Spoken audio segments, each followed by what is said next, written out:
انا نفسي ابدا محتوى على السوشيال ميديا، بس لا معايا معدات ولا معايا امكانيات ولا حتى حيلتي فلوس علشان اقدر اشتري الكلام ده. الجمله دي تقريبا بتمثل 90% من الناس. طيب بص، انا هوريك حاجه دلوقتي المفروض ان هي تغير تفكيرك وتشيل الجمله دي من دماغك تماما. ده كان شكل الفيديو بتاعي قبل ما اظبط المكان اللي انت شايفه ده، او بمعنى اصح ده الكادر بتاع الفيديو اللي كان بيظهر لك انت على الشاشه. طب تعالى بقى اوريك ما خلف الكواليس. ده المكان اللي انا كنت بصور منه. الترابيزه دي اعتقد ان هي موجوده في اغلب البيوت المصريه، اللي هي بتتفتح وتتقفل من تحت، دي كلنا عارفينها. حاطط عليها مفرش اسود عادي جدا واتنين رينج لايت وستاند للتليفون. والمكان اللي انت شايفه ده كان تكلفته كله كده عليا تقريبا اقل من 1000 جنيه. طيب انا بوريك الصوره دي دلوقتي ليه؟ هو مش من الطبيعي ان حد يطلع يوري للمتابعين بتوعه حاجه زي كده، بس انا بوريك الصوره دي عشان اقول لك ان انا بالامكانيات البسيطه اللي انت شايفها دي اشتغلت سنه و9 شهور، عملت فيهم اكتر من 70,000 مشترك وجبت اكتر من 2 مليون مشاهده. فانت بقى لو عندك النيه ان انت تبدا لازم تتفرج على الفيديو ده، عشان انا جاي النهارده اقول لك انت علشان تبدا محتاج ايه وهيكلفك كام، وهديك كام نصيحه كده تبدا بيها مش هتسمعها في اي حته تانية. طب بسم الله نبدا ويلا بينا.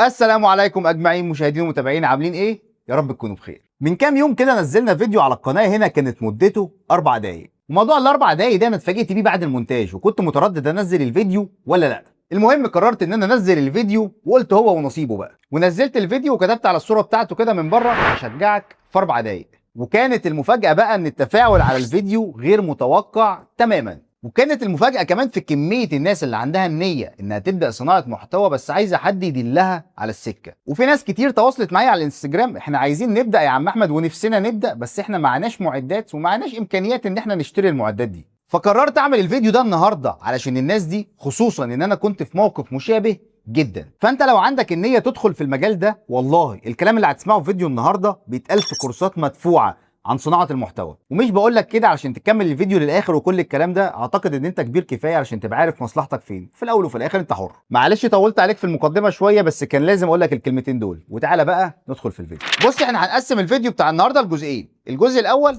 معدات اساسيه مش هتعرف تبدا من غيرها، والجزء الثاني شويه نصايح كده هديها لك قبل ما تبدا كنت اتمنى فعلا ان حد قالها لي في الاول. وتعالى بقى نبدا في الجزء الاول وهو اهم المعدات الاساسيه.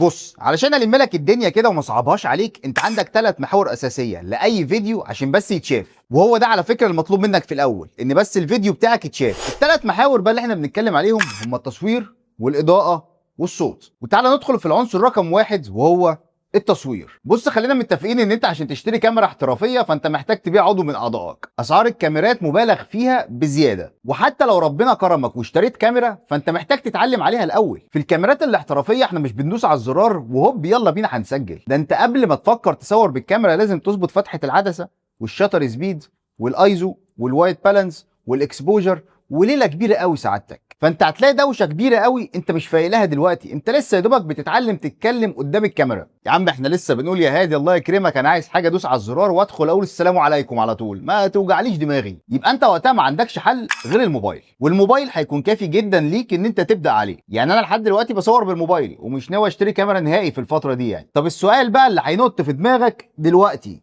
ايه احسن موبايل اصور بيه فيديو؟ اي موبايل تم انتاجه في اخر 4 سنين هيكون اكتر من كافي بالنسبه لك، ولكن انا في النقطه دي هكون متحيز شويه. لو عندك الامكانيه، وحط تحت لو مليون خط، ان انت تصور بالايفون لازم تعمل كده. الايفون في الصور العاديه ممكن ما يكونش احسن حاجه، وفي موبايلات كتير جدا ممكن تتفوق عليه، ولكن في تصوير الفيديو هو رقم 1 بلا منازع. وتركايه كده من على طرف المعلقه، لو معاك ايفون 13 فيما فوق صور بالسينماتيك مود، ما تصورش بالفيديو العادي. ولو ما فيش امكانيه زي ما قلت لك، اي تليفون تم انتاجه في اخر 4 سنين هيكون كافي جدا بالنسبه لك. وشكرا على كده قفل لي اول عنصر اللي هو التصوير. العنصر رقم 2 معانا هو الاضاءه. بص خلينا متفقين برضو ان انت عشان تجيب اضاءه احترافيه تعتمد عليها في التصوير وتطفي اضاءه المكان اللي انت فيه وتبقى معتمد عليها هي بس، فانت برضو محتاج تبيع عضو من اعضائك زي حوار الكاميرا كده بالظبط. طب ايه الحل البديل؟ بص هقول لك 3 خطوات تطبقهم هيظبطوا معاك الكلام. رقم 1، انت هتنور اضاءه المكان اللي انت قاعد فيه عادي جدا، ايا كان بقى نوع الاضاءه اللي عندك في المكان، عندك نجفه، عندك سبوتات في السقف، مش هتفرق، اهم حاجه هتنور المكان اللي انت قاعد فيه. بس لما هتيجي تعمل كده بقى هيقابلك مشكله. بص بقى وركز معايا في الحته الفنيه دي. الاضاءه لما تبقى مرميه عليك من فوق وانت قاعد، ده بيعمل ظل او شادوز تحت الملامح بتاعتك، فبالتالي شكلك في الفيديو مش بيطلع احسن حاجه. طب هنعالج الموضوع ده ازاي؟ هنروح لرقم 2. بص انا محتاج عنصر اضاءه ينور وشي من قدام مش من فوق. ارخص حاجه بقى ممكن تقضي معاك الغرض في الموضوع ده هو الرينج لايت. يعني تقريبا كده سعرها بيبدا من 300 جنيه وانت طالع حسب النوع، يعني 400 500 في الرينج ده. هتروح بقى تجيب من الرينج لايت دي واحده او اتنين، وهقول لك ليه ممكن تحتاج التانيه دلوقتي. خليك بس معايا كده واحده واحده وافهمك كل حاجه، بس خد المعلومه دي الاول. لما تيجي تحط الرينج لايت قدامك علشان تنور وشك، ما تحطهاش قدامك مباشره. انا عايزك تحطها بزاويه 45 سواء يمين او شمال وترفعها سيكه. لما هتيجي تعمل كده بقى هتلاقي ان وشك فيه جنب منور اكتر من الجنب التاني، وده بيدي شكل احلى في الفيديو، يعني حاجه سينماتيك كده. طيب احنا كده قلنا خطوتين، وانا كنت قايل لك هديك 3 خطوات. الخطوه الثالثه بقى دي بتقول ايه؟ الخطوه الثالثه دي بقى يا معلم هتبقى مهمه ليك جدا لو انت بتصور ووراك حيطه. طب ما كلنا بنصور وورانا حيطان يا عم احمد، احنا مش قاعدين في الشارع. بص وراك حيطه يعني لازق في الحيطه، وده كان حاصل معايا لما كنت بصور في المكان القديم، كان تقريبا كده الكرسي راشق في الحيطه على طول. طب ايه بقى المشكله اللي ممكن تواجهني لو انا في الموقف ده؟ المشكله بقى اللي هتواجه سعادتك ان الرينج لايت اللي حضرتك حاططها في زاويه يمين او زاويه شمال وموجهها عليك هترمي ضل على الحيطه اللي وراك، وسعادتك بقى كل ما هتتحرك ترفع لايدك او تتحرك بالكرسي وكل الكلام ده هيرمي ضل على الحيطه اللي وراك، لان الاضاءه جايه من هنا فانت واخد النور والدل مرمي وراك. تخيل بقى انت كل ما تتحرك حركه الدل يتحرك معاك، يعني تحس ان حاجه فيها روشه كده. عشان كده حضرتك هتحتاج مصدر اضاءه تاني تحطه في الزاويه العكسيه للاضاءه الاولانيه. يعني انت لو حاطط المصدر الاولاني هنا ورامي النور بتاعه عليك، تحط لي التاني هنا وترمي النور بتاعه على الحيطه مش عليك انت، عشان حضرتك لما هتعمل كده هتنور الجزئيه اللي مرمي عليها الظل، وبالتالي هتقلل التشتيت بتاع المشاهد. والله يا ابني الكلام اللي بقوله لك ده بيتقال بفلوس، وانت لسه لحد دلوقتي ولا عملت لايك ولا عملت كومنت. انا مش هقول لك غير الاهتمام ما بيطلبش، افهم انت بقى. طيب احنا كده خلصنا العنصر رقم 1 اللي هو التصوير، وخلصنا كمان العنصر رقم 2 اللي هو الاضاءه. نخش بقى على العنصر رقم 3 وهو الصوت. بص يا معلم، كل اللي احنا عملناه لحد دلوقتي عشان نخلي الفيديو بتاع حضرتك يتشاف هو ملوش اي لازمه لو الصوت وحش. لازم تبقى فاهم ان على السوشيال ميديا الصوت اهم من الصوره. يعني انا ممكن اسمعك لو انت بتقول لي معلومه مهمه والصوت بتاعك واضح حتى لو الفيديو مش احسن حاجه، انما لو الصوت بتاع الفيديو بتاعك وحش صدقني مهما كنت بتقول ايه انا مش هسمع. عشان كده انت ما ينفعش تصور بالمايك بتاع الموبايل، انت لازم تحط مايك خارجي. الحل بقى معلم في البتاع ده، البويا M1 هو اسمه كده، معلش بويا M1. بص كده على الدغري مفيش صانع محتوى فيك يا بلد ما بدأش بالمايك ده. يعني انا عن نفسي قعدت سنه ونص بصور بالمايك ده. انا عايز اقول لك ان انا كنت بوصله بالموبايل اللي انا بصور بيه واعديه من تحت الترابيزه واطلعه ادخله في الهدوم من جوه واشبكه هنا واتحرك بقى معلم زي ما انت عايز. هو اساسا طوله 6 متر. ده ارخص مايك تقريبا كلنا بدأنا بيه، وبيديك جوده مقبوله جدا بالنسبه لسعره. هو تقريبا بيبدأ ب 350 جنيه. لو بقى معاك قرشين كده وعايز تمنجه نفسك وتستثمر في المحتوى بتاعك، فاللي بنصحك بيه بصراحه هو المايك ده، اللارك M2.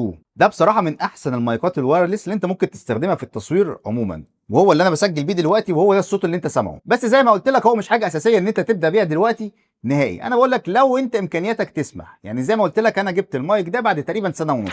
طيب كده احنا خلصنا الجزء الاول من الفيديو اللي هو الادوات الاساسيه اللي انت محتاجها علشان تبدا صناعه محتوى. الجزء الثاني بقى هو شويه نصايح كده مني ليك هتساعدك وانت لسه في البدايه. بص انا هديك 5 نصايح فعلا كنت اتمنى لو حد قالهم لي قبل ما اكتشفهم انا لوحدي. نصيحه رقم 1، اكتب كل اللي هتقوله. بص انا هوريك حاجه انا بعملها لحد دلوقتي، حاجه من خلف الكواليس كده. جمله جمله، مش افكار ونقط، لا جمله جمله انا بقولها. لما بدات تصوير فيديوهات في الاول خالص كنت بكتب بس النقط والافكار اللي انا عايز اتكلم فيها، فلقيت نفسي بحرق وقت كتير في التفكير وانا بصور. يعني ببقى قاعد قدام الكاميرا كده ولسه بفكر انا هقول ايه في النقطه دي، انما بالطريقه اللي انا وريتها لك دي انا عارف انا هقول ايه بالظبط من غير تفكير، وبقيت مركز اكتر في الاداء مش في الكلام اللي انا هقوله. نصيحه رقم 2، بلاش تتابع الاحصائيات بتاعتك في اول 10 فيديوهات. يعني بلاش اول ما تنزل اول فيديو او تاني فيديو او تالت فيديو تمسك التليفون او تروح تقعد قدام اللابتوب وتقعد تتابع المشاهدات. 5 مشاهدات، 6 مشاهدات، 7 مشاهدات. بت سلوى انت شفت الفيديو؟ يبقى كده البت سلوى وامي والواد عبد اخويا والواد زلطه صاحب الواد عبد اخويا. اوعى تعمل كده. سعادتك خلصت اول فيديو نزلته خلاص تروح تشتغل على الفيديو التاني، خلصت الفيديو التاني تروح تشتغل على الفيديو التالت، وهكذا لحد ما تنزل لي على القناه 10 فيديوهات. وقتها تعالى نتكلم بقى. نصيحه بقى رقم 3، اهتم بالكيف مش بالكم. بلاقي صناع محتوى كتير قوي يقول لك ايه، على الاقل نزل 3 فيديوهات في الاسبوع. لا وفي اللي اسخن من كده كمان اللي يقول لك ايه، نزل فيديو كل يوم. ليه يا عم، هو انا السبكي؟ بص يا عم الله يرضى عليك، العبد لله اللي قدامك ده في اول سنه على اليوتيوب الحمد لله عديت 35,000 مشترك. مش واو، في ناس معديه الارقام دي، بس على الاقل مقبول. عملت كام فيديو انا بقى في السنه دي كلها؟ 25 فيديو. يعني ما كانش عندي اي مشكله ان انا اقعد بالشهر وساعات كمان شهر ونص ما انزلش اي فيديوهات، عشان في فيديو معين انا شغال عليه، والناس اللي متابعه القناه من الاول عارفين الكلام ده. بيبقى في حاجه معينه انا بجهزها عشان اشرحها، واحاول على قد ما اقدر ان هي تلم كل الجوانب بتاع الموضوع ده عشان اوصل للمشاهد اعلى قيمه ممكنه. والحمد لله والشكر لله، اول ما الفيديو بينزل بيعمل تاثير 10 15 فيديو انا كنت ممكن اعملهم واطلع اهري فيهم في كلام متعاد ملوش لازمه. فانت حابب بقى تبقى من النوعيه دي براحتك، حابب تبقى من النوعيه دي براحتك، دي نصيحتي ليك اولا واخيرا. نصيحه رقم 4، ضيف عنصر جديد في كل فيديو. اول ما بدات على القناه هنا عملت سلسله التسويق بالعموله على امازون، وكنت بقى محتاج وانا بتكلم واشرح اطلع اللوجو بتاع امازون على الشاشه. في اول فيديو اللوجو كان بيطلع كده، في تاني فيديو بقى بيطلع كده، في الفيديو التالت بقى قلت اواد رش شويه ملح كده واللوجو في الاخر بقى بيطلع كده. المهم انت فاهم حاجه، بس انت فاهم عايز اقول لك ايه؟ في كل فيديو بتعلم حاجه جديده ولو حتى صغيره قد كده واضيفها في الفيديو بتاعي، ولو عملت كده بجد هتلاقي نفسك بعد 10 فيديوهات بقيت في حته تانية، ولو ما عملتش كده هتفضل فيديوهاتك كلها ماشيه بنفس الريتم ونفس الاسلوب ومش هتتقدم خطوه قدام. النصيحه بقى رقم 5، وهي اهم نصيحه انا بديها لك النهارده، وبجد من غير النصيحه دي كل اللي فات اللي احنا قلناه في الفيديو ده هيروح على الارض.